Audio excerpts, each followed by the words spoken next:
દેશી હાથ બનાવટનો તમંચો તથા એક જીવતા કાર્ટિસ સાથે આરોપીને પકડી પાડતી સુરત શહેર લીંબાદ police. Police inspector SB Pateriya સાહેબનાઓની સીધી દેખરેખ અને સૂચના મુજબ તથા second police inspector VA Jograna નાઓના ટેકનિકલ માર્ગદર્શનથી ગેરકાયદેસર રીતે પોતાના કબજામાં હથિયાર રાખનાર ગુનેગારને શોધી કાઢવા સારું પોલીસ સ્ટેશનના સર્વેલન્સ સ્ટાફના પોલીસ સબ ઇન્સ્પેક્ટર જીવી દિહોરા નાઓના પોલીસ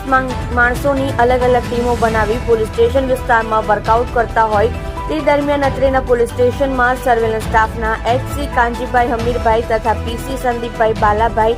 નાઓએ તેઓના અંગત અને વિશ્વાસુ બાતમીદાર મારફતે મળેલ બાતમી હકીકત આધારે ગેરકાયદેસર રીતે પોતાના કબજામાં હથિયાર રાખનાર ગુનેગાર વિકાસ અખિલેશ સિંહ ઉંમર 24 રહેઠાણ પ્લોટ નંબર 9 જિગ્નેશનગર પટેલનગરની બાજુમાં ગોડાદરા સુરત મૂળ વતન લક્ષ્મીપુર તાલુકો નબીનગર જિલ્લો ઔરંગાબાદ બિહારને ઝડપી પાડી ધ આર્મ્સ એક્ટ મુજબનો ગુનો રજીસ્ટર કરવામાં આવેલ છે. તમે જોઈ રહ્યા છો કેપી ન્યૂઝ ચેનલ રાહિલ શેખની સાથે.